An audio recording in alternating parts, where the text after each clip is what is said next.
আসসালামু আলাইকুম ভাই। আজকে আমরা শুরু করব আমাদের গ্র্যাভিটেশন সিরিজের তৃতীয় লেকচার।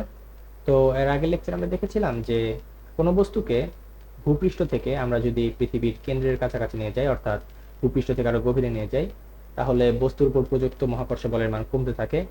যদিও এখানে আসলে বাড়ার কথা, কারণ যেহেতু কেন্দ্রের কাছাকাছি নিয়ে গেলে আর এর মান কি কমে, তো মহাকর্ষ বলের মান বাড়ার কথা, কিন্তু দেখা যায় যে মহাকর্ষ বলের মান না বেড়ে বরং কমে। এটা কেন ঘটে এটা নিয়ে আসলে আমরা বিস্তারিত আলোচনা করিনি এর আগের লেকচারে। আজকে আসলে আমরা সেটা নিয়ে আলোচনা করব। তো আলোচনা শুরু করার আগে আমি আরেকটা জিনিস ক্লিয়ার করতে চাই, যে সুষম গোলকের জায়গায় যদি আমরা একটা ফাঁপা গোলক নিই তাহলে কি ঘটে। ধরি এটা একটা ফাঁপা গোলক, যেটার পুরুত্ব অনেক কম, প্রায় শূন্যের কাছাকাছি। এখন আমি চাচ্ছি যে এই ফাঁপা গোলকের একদম কেন্দ্রে আমি একটা ভর স্থাপন করব, এবং এই ভরের উপরে এই গোলক কর্তৃক কি পরিমাণ মহাকর্ষ বল প্রযুক্ত হয় তা বের করব। তাহলে এটা আমি কিভাবে বের করতে পারি? আমরা এর আগের লেকচারে কি দেখেছিলাম, যে একটা ভরের উপরে যদি একাধিক বল ক্রিয়া করে তাহলে আমরা কি করি, নেট বলটা হিসাব করি, তাই না? যে ধরি এখানে একটা বল আছে এম, এখানে আরেকটা বল আছে এম প্রাইম, এখানে একটা বল আছে এম প্রাইম ওয়ান। এখন যদি এই এম বলটার উপরে যদি এম প্রাইম এবং এম প্রাইম ওয়ান বলটা যদি ক্রিয়া করে, তাহলে আমরা কি বলে এটা নেট বলটা হিসাব করব, যে আসলে নেট বলটা কোন দিকে কাজ করে, তো সেই দিকে আসলে আমরা ধরি যে বলটা কাজ করছে। ঠিক আছে? তো আসলে এই বাইরের যে স্তরটা আছে পাতাগুলোকে, এটা কিন্তু আসলে অনেক ক্ষুদ্র ক্ষুদ্র ভরের সমন্বয়ে তৈরি, তাই না? আমরা ধরতে পারি এখানে ভর, ছোট ছোট অনেক ভর আছে, তাই না? তো আমরা হিসাব করি যে আসলে প্রত্যেকটা ক্ষুদ্র ক্ষুদ্র ভরের জন্য মহাকর্ষ বল। তো ধরি এই যে এই বলের জন্য একটা মহাকর্ষ বল কাজ করবে এদিকে, তাই না? ধরি এটা এক বল কাজ করছে এদিকে। তো এর বিপরীত দিকে এখানেও তো একটা ক্ষুদ্র ভর আছে, তাই না? এবং এই ভরের মান সমান হবে, যেহেতু আমরা একদম ক্ষুদ্র ক্ষুদ্র ভর ধরছি, এবং যেহেতু বস্তুটা কেন্দ্রে আছে, তো এই ভর থেকে এই ভরের দূরত্ব যতটুকু, এই ভর থেকে এই ভরের দূরত্ব ততটুকুই হবে। তো যেহেতু ভরের ভরের মান এবং দূরত্ব সমান, তো এইটার মান হবে এফ, ওটার সমান। তো কি দেখা গেল, যে একদম কেন্দ্রে কোনো বস্তু স্থাপন করলে উভয় দিক থেকে সমান পরিমাণ বল কিন্তু কাজ করছে বস্তুটার উপরে, তাই না? এবং তাই সেই বলের মান সমান এবং বিপরীতমুখী। তো দেখা যাবে যে এই বলটা এবং এই বলটা কাটাকাটি হয়ে গেছে, কাটাকাটি হয়ে যে আমরা নেট বলটা পাবো সেটা হলো শূন্য। এটা আসলে আমরা যদি এই দিক বরাবর কোনো ভর নেই, তাহলে আমরা একই জিনিস পাবো। তো কি দেখা গেল, যে আমরা যদি কেন্দ্রে একদম ফাঁপা গোলকের কেন্দ্রে কোনো বস্তু স্থাপন করি, তাহলে তার উপর প্রযুক্ত মহাকর্ষ বলের মান কি হয়, শূন্য।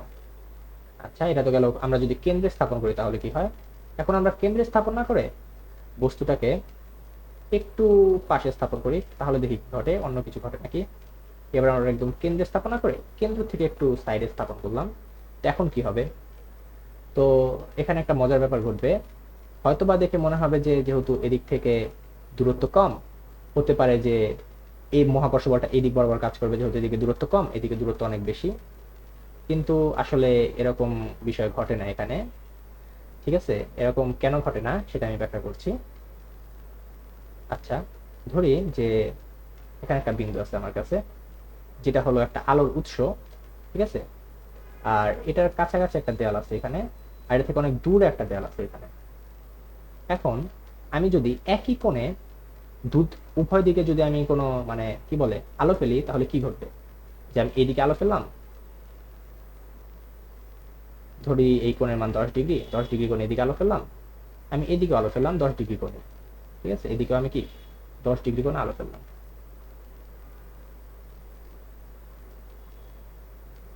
ঠিক আছে? 10 ডিগ্রি কোণে এদিকে আলো ফেললাম।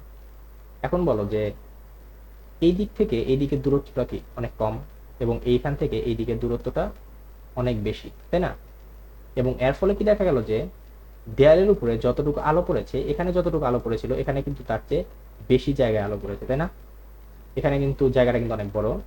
তো একটা আলোর সোর্স যদি কোনো দেয়ালের কাছাকাছি থাকে, তাহলে দেখা যাবে কি সেখানে আলোটা যেটা পড়বে একই কোণ আলো পেলে, তো এখানে আলোর পড়ার জায়গাটার ক্ষেত্রফল হবে ছোট, আর এদিকে ক্ষেত্রফলটা হবে বড়।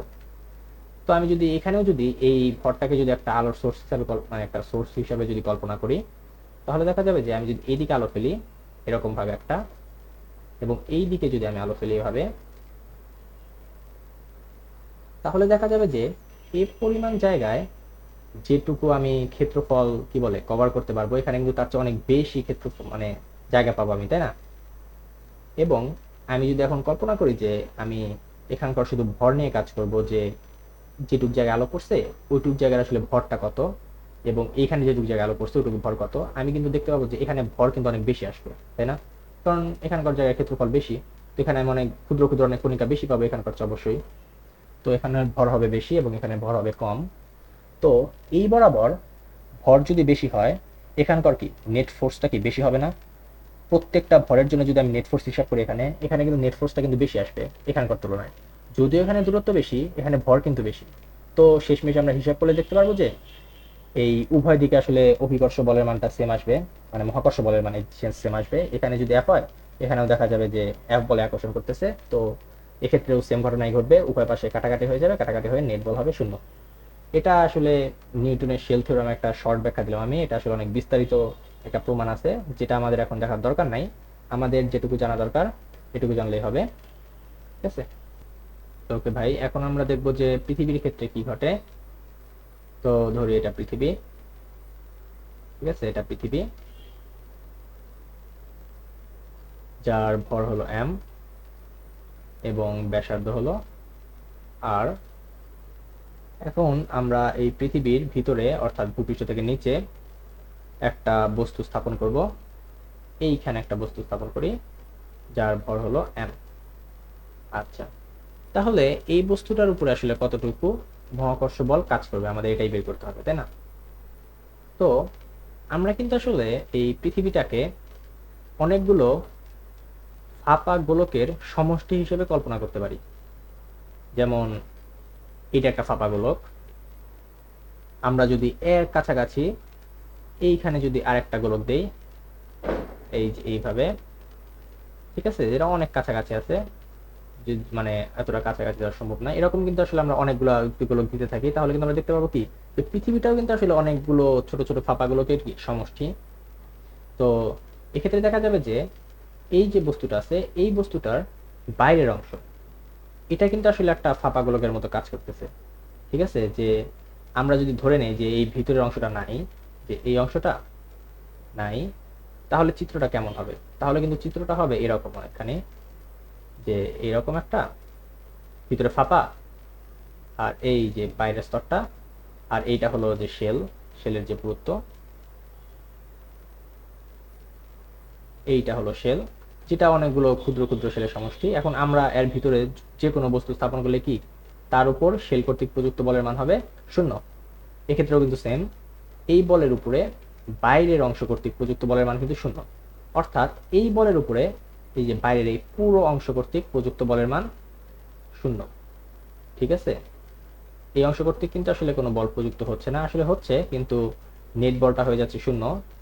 তো আমরা ওটা হিসাব করলেও যা না করলেও তা, আমরা শুধুমাত্র কাজ করব ভিতরের অংশটুক নিয়ে, এই অংশটুক নিয়ে, কারণ এইটুক অংশের ভর যেটা, সেটাই কিন্তু আসলে এই বস্তুটাকে নিজের দিকে আকর্ষণ করছে, ঠিক আছে? তো এখন আমরা মহাকর্ষ বল হিসাব করি। তো আমরা যদি কোনো বস্তুটা যদি ভিতরে না থেকে বাইরে থাকতো, তাহলে আমরা মহাকর্ষ বল কি পেতাম? তাহলে মহাকর্ষ বল পেতাম F equal to G M, M হলো পৃথিবীর ভর, বস্তুর ভর ডিভাইডেড বাই আর স্কয়ার, কেন্দ্র থেকে দূরত্ব। এটা হলো কি, যদি ভূপৃষ্ঠে থাকতো তাহলে এই মানটা আসতো মহাকর্ষ বলের মান। এখন আমরা হিসাব করব পৃথিবীর ভিতরে মহাকর্ষ বলের মান কেমন হয়। এটা ধরি যে এফ ইনসাইড, যে পৃথিবীর ভিতরে এটা মহাকর্ষ বলের মান কেমন হবে। এটার মহাকর্ষ বলের ক্ষেত্রে এখানে কিন্তু সম্পূর্ণ ভরটা আসলে কাজ করবে না, শুধুমাত্র এই যে লাল অংশটা আছে এই অংশটার ভর আসলে কাজ করবে। ধরি এই অংশটার ভর হলো এম প্রাইম, আর বস্তুর ভরটা তো সেমই থাকবে। আর দূরত্ব, এখানে কিন্তু আসলে কেন্দ্র থেকে দূরত্ব আর ব্যাসার্ধের সমান না, এখানে কিন্তু কেন্দ্র থেকে দূরত্ব চেঞ্জ হয়ে গেছে। ধরি কেন্দ্র থেকে দূরত্ব যে এখানে, এটা হলো ছোট হাতের আর, ঠিক আছে? তো ডিভাইডেড বাই আর স্কয়ার। তো এটা হলো আমাদের নতুন যে মহাকর্ষ বল সেটা, যেটা হলো পৃথিবীর ভিতরে। তো এটাকে আমরা সূত্রে আনার চেষ্টা করি ভালো মতো। তো আমরা কি জানি যে আসলে কোনো কিছুর ঘনত্ব মানে রো ইকুয়াল টু ভর বাই আয়তন, ঠিক আছে? এটা কিন্তু ঘনত্বের সূত্র, যে ঘনত্ব ইকুয়াল টু ভর বাই আয়তন। এখন আমরা এই ভরটাকে পৃথিবীর ভর এবং আয়তনটাকে পৃথিবীর আয়তন দিয়ে পরিবর্তন করে দিই, তাহলে কি হবে? তো পৃথিবীর ভর m এবং পৃথিবীর আয়তন হবে হলো, গোলক যেহেতু, গোলকের আয়তনের সূত্র 4πr³। এটা হলো সম্পূর্ণ পৃথিবীর আয়তন। এখন আমরা যদি পৃথিবীর এই লাল অংশটুক, যেটা পৃথিবীর ভিতরের অংশ, এইটুকের যদি আমরা ঘনত্ব হিসাব করি, তাহলে কিভাবে হিসাব করব? তাহলে আমরা নেব হলো শুধু লাল অংশটুকের ভর এবং লাল অংশটুকের আয়তন, যেটা হবে হলো 4πr³। এটা কিন্তু ছোট হাতের আর, যেটা যেটা হলো শুধু এই লাল অংশটুকের ব্যাসার্ধ। তো এইটা একটা সূত্র পেয়ে গেলাম আমরা। এখন যদি আমরা এটাকে একটু সুন্দর করি, তাহলে দেখতে পারি যে এই অংশটুকু কাটাকাটি হয়ে যায়।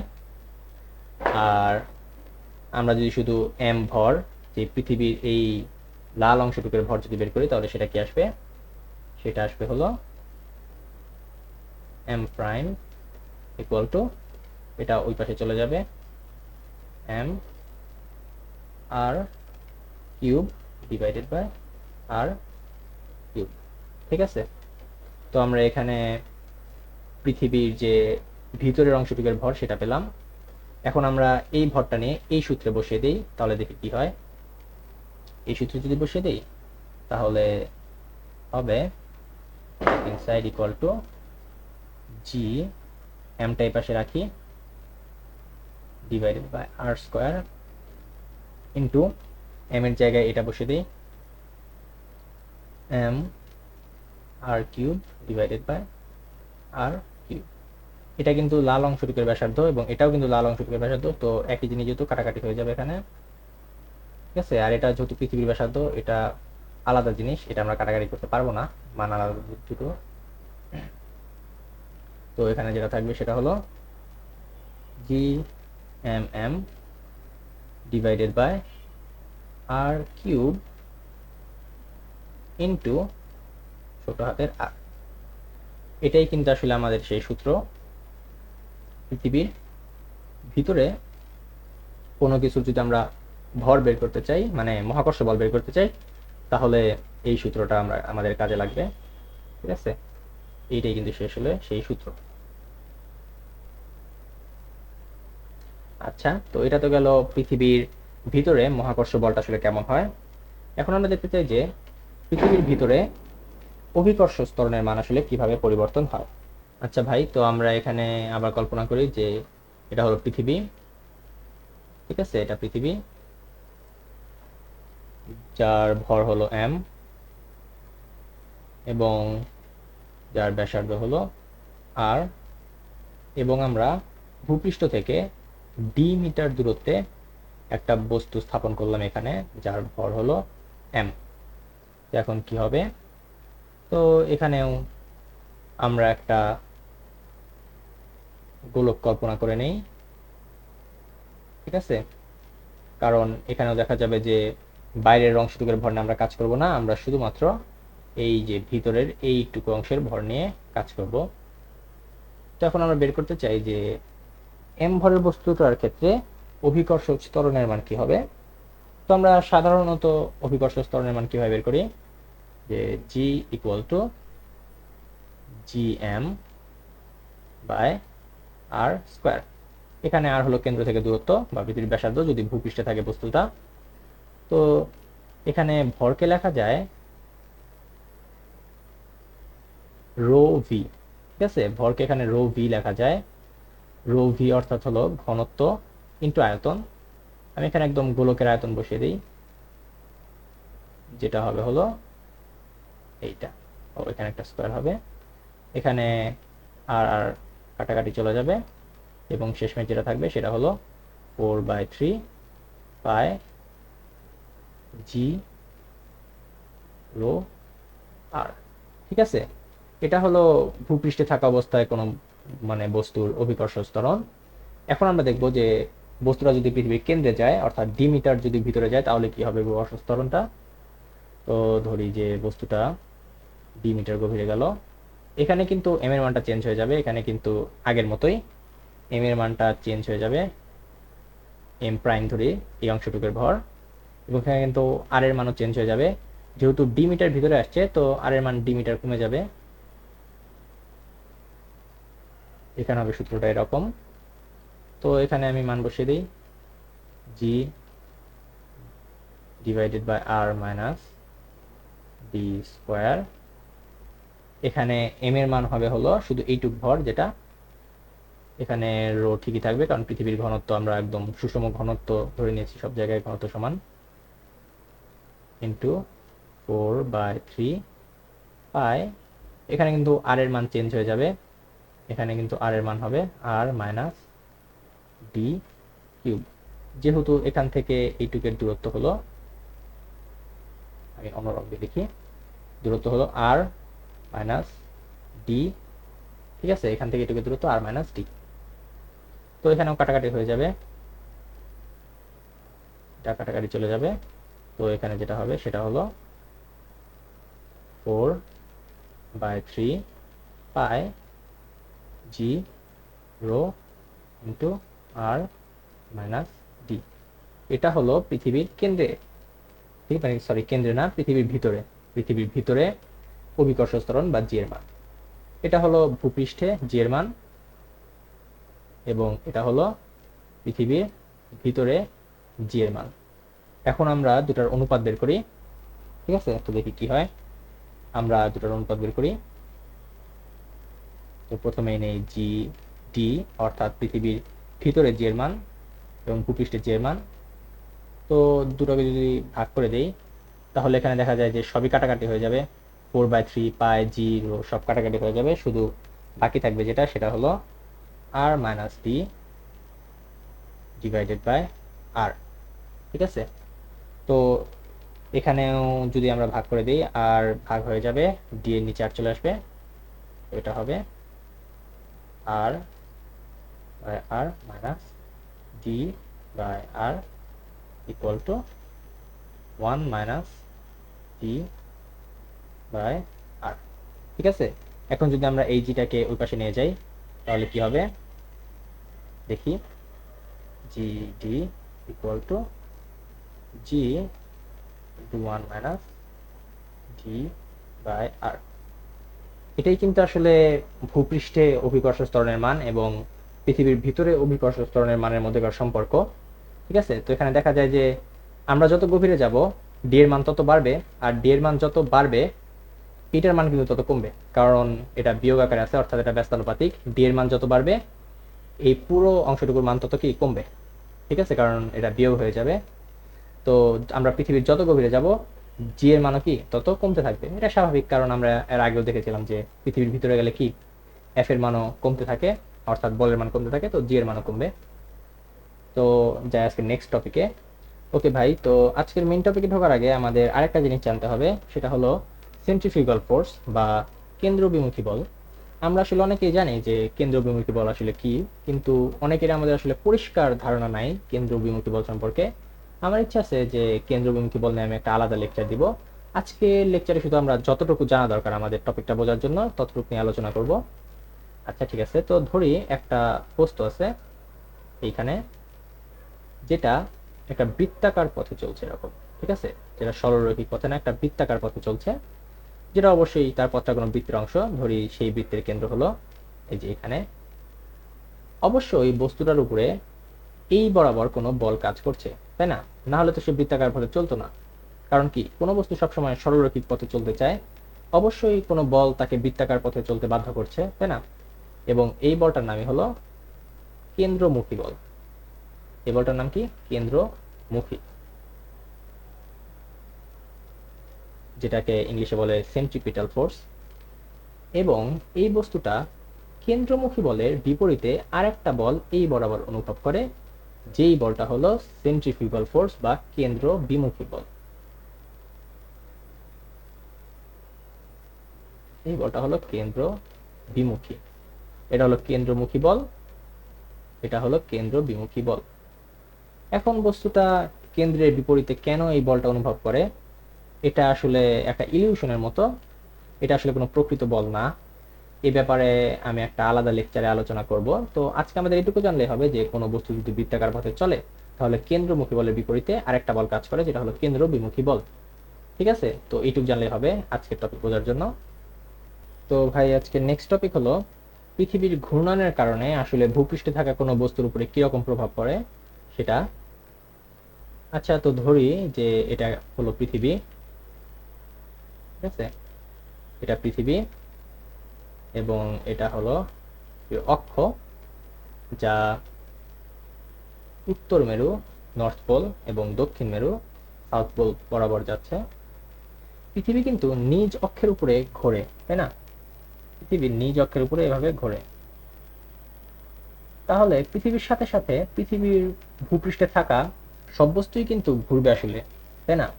যে এখানে যদি কোনো বস্তু থাকে, পৃথিবী ঘোরার কারণে কিন্তু সেই বস্তুটাও কি এই যে এই পথ বরাবর ঘুরবে, তাই না? বস্তুটাও কিন্তু ঘুরবে। তো আমরা আগে কি দেখে এসেছিলাম যে বৃত্তাকার পথে ঘূর্ণনরত কোনো বস্তু কেন্দ্রমুখী বলের বিপরীতে কি একটা বল অনুভব করে, যেটা হলো কেন্দ্রমুখী বল। তাহলে তো এই বস্তুটারও একটা কেন্দ্রমুখী বল অনুভব করার কথা। আসলে এই বস্তুটাও এই বরাবর কেন্দ্র বিমুখী বল কিন্তু অনুভব করে, ঠিক আছে? এই বরাবর কেন্দ্র বিমুখী বল অনুভব করে, ঠিক আছে। এই বস্তুটার উপরে কিন্তু এই দিকে কিন্তু আসলে মহাকর্ষ বল কাজ করে এবং কেন্দ্রমুখী বল কাজ করে তার একদম বিপরীতে। তাহলে এর ফলে যেটা ঘটে সেটা হলো যে এই বস্তুটার আসলে যেটুকু মহাকর্ষ বল অনুভব করার কথা, এই বস্তুটা কিন্তু আসলে ততটুকু মহাকর্ষ বল অনুভব করে না, কারণ কেন্দ্রমুখী বলটা মহাকর্ষ বল থেকে বিয়োগ হয়ে যায়, তাই না? যেহেতু মহাকর্ষ বলের একদম বিপরীতে কাজ করছে কেন্দ্রমুখী বলটা, তো দেখা যায় যে এই বস্তুটার মহাকর্ষ একটু বল কম অনুভব করে এবং একই কারণে এই বস্তুটার অভিকর্ষ ত্বরণও কিন্তু সাধারণ অভিকর্ষ ত্বরণের চেয়ে কম হয়, মানে যতটুকু হওয়ার কথা তার চেয়ে কম হয়। এটা কিন্তু সম্পূর্ণটাই ঘটছে পৃথিবীর ঘূর্ণনের কারণে। যদি পৃথিবী না ঘুরতো তাহলে কিন্তু কোনো কেন্দ্র বিমুখী বল থাকতো না এবং এই ব্যাপারটা ঘটতো না, ঠিক আছে। তো আমরা আসলে এটা হিসাব করে বের করতে পারি যে আসলে কেন্দ্র বিমুখী বলের কারণে আসলে কতটুকু কমে অভিকর্ষ ত্বরণের মান।